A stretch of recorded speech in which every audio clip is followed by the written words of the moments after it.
SP साहब लुंगी पहनते हैं, लुंगी पहनने के बाद कुर्ता पहनते हैं और सर पर एक गोल टोपी पहन लेते हैं। जैसे ही गोल टोपी पहनते हैं तो उसके बाद आंखों में सुरमा लगा लेते हैं, और सुरमा लगाने के बाद एकदम मुस्लिम परिवेश जैसा कपड़ा पहन लेते हैं। और जैसे ही उन्होंने ऐसा पहनावा पहना था, तो अपने साथ 6 से 8 पुलिसकर्मी जो बिल्कुल सिविल ड्रेस में लेकर एक मार्केट में पहुंच जाते हैं।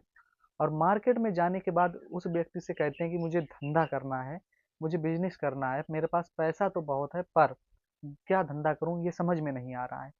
जैसे ही ये बात वो व्यक्ति सुनता है तो तुरंत कहता है कोई भी धंधा कर लो, फल फूल सब्जी कुछ भी बेच लो, मंडी है, मंडी में हर तरह का काम होता है, लेकिन ये काम करने से पहले 500 रुपये मुझे प्रतिदिन देना होगा। तो इसी चीज का एसपी साहब जो होते हैं वो ऐतराज जताते हैं, और ऐतराज जताने से तो वो व्यक्ति कहता है कि तुम्हें अगर धंधा करना है तो मुझे पैसा देना पड़ेगा। अब दोनों में आपस में वाद विवाद शुरू होता है। जैसे ही वाद विवाद शुरू होता है तो एसपी साहब उसके एक जोरदार थप्पड़ मार देते हैं, और जोरदार थप्पड़ जैसे ही मारते हैं तो उस व्यक्ति के गुर्गे एसपी साहब के ऊपर टूटने वाले ही होते हैं।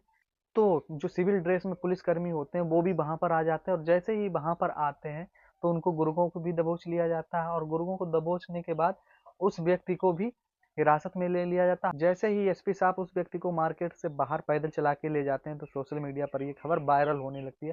अब जैसे ही वायरल हो रही थी तो मंत्रियों के फोन आ रहे थे, और कई बड़े नेताओं के भी फोन आ रहे थे। आखिरकार एसपी साहब के साथ फिर क्या हुआ होगा, एसपी साहब ने उस व्यक्ति के साथ क्या किया होगा, आइए जानते हैं एक कहानी के माध्यम से। नमस्कार दोस्तों, मैं पुष्पेंद्र सिंह कुशवाहा आज आपके सामने फिर एक सच्ची घटना लेकर आया हूँ, जिसे सुनकर आप यकीन नहीं करेंगे कि वास्तव में हमारे समाज में इस तरह के भी पुलिसकर्मी मौजूद हैं जो हमारे समाज की रक्षा के लिए इस तरह का भी कदम उठा सकते हैं।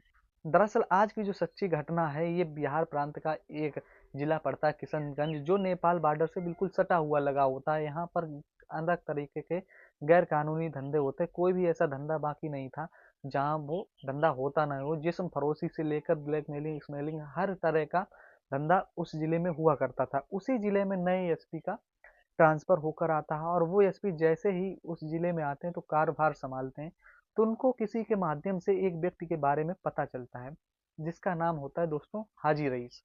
और उस हाजी रईस के नाम के बारे में जैसे ही एसपी साहब सुनते हैं तो थोड़ा चौकन्ना हो जाते हैं, और चौकन्ना होने के बाद उस व्यक्ति की जांच पड़ताल करने शुरू करते हैं। जब उस व्यक्ति की जांच पड़ताल की जाती है तो उसके खिलाफ कोई भी थाने में एक एफआईआर दर्ज नहीं थी, लेकिन लोगों ने जो उन्हें बताया था चुपचाप कि वो इस तरह का कार्य करता है और उसके खिलाफ एक भी एफआईआर दर्ज नहीं थी, तो वो जांच पड़ताल शुरू करते हैं। जैसे ही दो जांच पड़ताल दोस्तों शुरू की जाती है तो होता क्या है कि एसपी साहब को जब पता चलता है कि वो जो हाजी रहमान नाम का व्यक्ति था कोई छोटा मोटा व्यक्ति नहीं था, उसके बगैर इजाजत मार्केट में कोई सांस लेता भी नहीं था। और अगर किसी को कोई भी चीज बेचनी हो तो हर व्यक्ति से वो पैसा वसूलता था, हर व्यक्ति से 500-600 रुपए महीने लिया करता था। और जो भी किसान उस बाजार में कोई भी सब्जी हो, फल हो, बकरी हो, कुछ भी हो, मुर्गी हो, कोई भी वस्तु बेचने आते थे तो उनका जो खरीदार होता था वो हाजी रईस होता था, या हाजी रईस के गुर्गे हुआ करते थे, जो वो किसानों से कम रेट में माल खरीदा करते थे और हाई रेट में बेचा करते थे और अधिक मुनाफा कमाया करते थे। यह प्रक्रिया लगातार चल रही थी। तभी एसपी साहब को एक व्यक्ति के द्वारा जानकारी दी जाती है, और जानकारी देने के बाद जब एसपी साहब खंगालते हैं कि पुलिस स्टेशन में भी कोई एफआईआर नहीं दर्ज है, अगर कोई व्यक्ति एफआईआर दर्ज कराता भी है तो उसके गुर्गे उसको बहुत बुरी तरह पीटते हैं, क्योंकि पुलिस स्टेशन भी पैसा खाता था और पुलिस स्टेशन से ही खबर पहुंच जाती थी कि एक व्यक्ति हाजी रईस के खिलाफ एफआईआर दर्ज कराने आया है। जैसे ही ये बात हाजी रईस को पता चलती थी तो हाजी रईस अपने गुरुओं को भेजकर उस व्यक्ति की अच्छे से पिटाई करवाया करता था। तभी एसपी साहब एक दिन प्लान बनाते हैं, और प्लान बनाने के साथ उसी थाने में पहुंच जाते हैं। जब उस थाने में अचानक पहुंचते हैं तो सभी पुलिसकर्मी एकदम अचंभित रह जाते हैं कि एसपी साहब बिना बताए मेरे थाने में कैसे आ गए। जब वो आते हैं तो उनमें से सभी व्यक्तियों का फोन जो होता है अपने पास एसपी साहब रखवा लेते हैं, और एसपी साहब जब फोन रखवाते हैं तो उनमें से एक व्यक्ति पूछ भी लेता है, पुलिसकर्मी पूछता है कि साहब फोन क्यों रखवा रहे हैं। तभी एसपी साहब का जवाब होता है कि इन्हीं में से कोई व्यक्ति है जो हाजी रईस को खबर दे देता है कि कोई एफआईआर लिखवाने आया है। जैसे ही वो व्यक्ति ये सब सुनते हैं तो उनमें से जिस व्यक्ति ये कार्य करता था तो बड़ा ही चौकन्ना हो जाता है, और चौकन्ना जैसे ही होता है तो एसपी साहब उनमें से 7 से 8 व्यक्तियों को चुनते हैं और उनसे कहते हैं कि तुम मेरे साथ सिविल ड्रेस में चलो।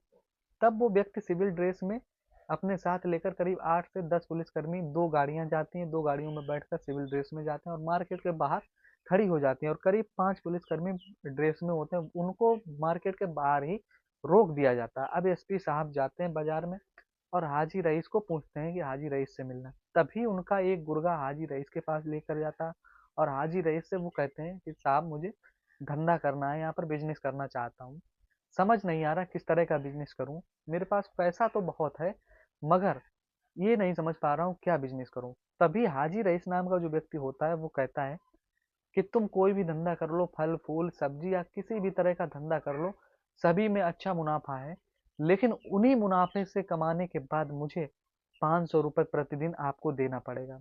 एसपी साहब कहते हैं अभी धंधा मैंने शुरू नहीं किया है, 500 आप पहले मांगने लगे, मेहनत मैं करूं, कमाई आपको दूं, मैं क्यों दूं। इसी चीज से वाद विवाद शुरू होता है, दोनों में आपस में बहस शुरू हो जाती है। जब बहस शुरू होती है तो एसपी साहब उसके जोरदार थप्पड़ मार देते हैं। जब उसके जोरदार एक थप्पड़ पड़ता है, जो आस पास में सिविल ड्रेस में पुलिसकर्मी हुआ करते हैं वो तुरंत आते हैं और तुरंत आने के बाद चारों तरफ से घेर लेते हैं। जब चारों तरफ से घेर लेते हैं तो उनके गुर्गे भी पकड़े जाते हैं और उस व्यक्ति को, हाजी रईस नाम का जो व्यक्ति होता है, एसपी साहब रंगे हाथ पकड़ते हैं और हथकड़ी निकालकर उसको मार्केट से घसीटते हुए थाने तक ले जाया जाता है। जैसे ही थाने तक ले जाया जाता है तो अखबारों में, सोशल मीडिया के माध्यम से ये खबर वायरल होने लगती है। जब ये खबर वायरल होती है तो एसपी साहब के पास बड़े बड़े मंत्री आना शुरू हो जाते हैं और बड़े बड़े नेताओं का फोन भी आना शुरू हो जाता है। जैसे ही बड़े नेताओं का फोन आता है तो फोन डीआईजी के पास पहुंच जाता है।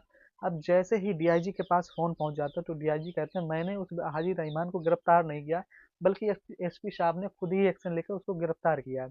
अब डीआईजी साहब एसपी साहब के पास फोन करते हैं, उनसे कहते हैं कि तुम उस व्यक्ति को छोड़ दो, लेकिन एसपी साहब कहते हैं कि मैंने इस व्यक्ति को रंगे हाथ पकड़ा है, ये किसानों की आमदनी खा रहा था। किसान जो भी बिक्री करने आते हैं उनको कम रेट में खरीदता, कम रेट में खरीदने के बाद अपना हाई में बेचता और ज्यादा मुनाफा कमाता था। आज मैंने इसको रंगे हाथ पकड़ा है, इस व्यक्ति को मैं जेल ही भेजूंगा, इसको मैं छोड़ूंगा नहीं। इस तरह की जैसे ही बात डीआईजी साहब सुनते हैं तो उस एसपी साहब से कहते हैं आप एक बात कान खोल कर सुन लीजिए, या तो उस व्यक्ति को छोड़ दीजिए या तो फिर आप नौकरी छोड़ दीजिए।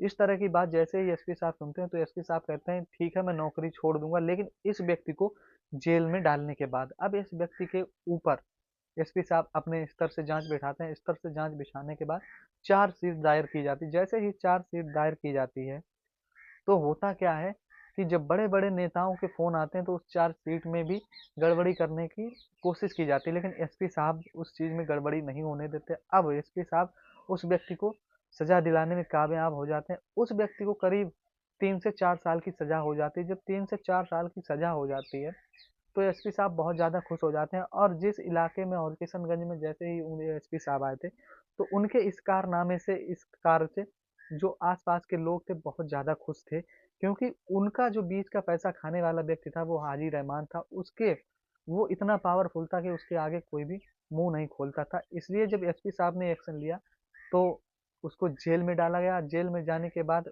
उनकी पूरे इलाके में और पूरे जिले में जय जयकार होने लगी। अगर हर जिले में एक ऐसा पुलिसकर्मी, एक ऐसा एसपी तैनात हो जाएगा तो किसानों की आमदनी तो दुगनी हो ही जाएगी, साथ ही साथ जो देश में, प्रदेश में, जिले में घट रही घटनाओं, क्राइम और भ्रष्टाचार कम हो जाएगा। धन्यवाद।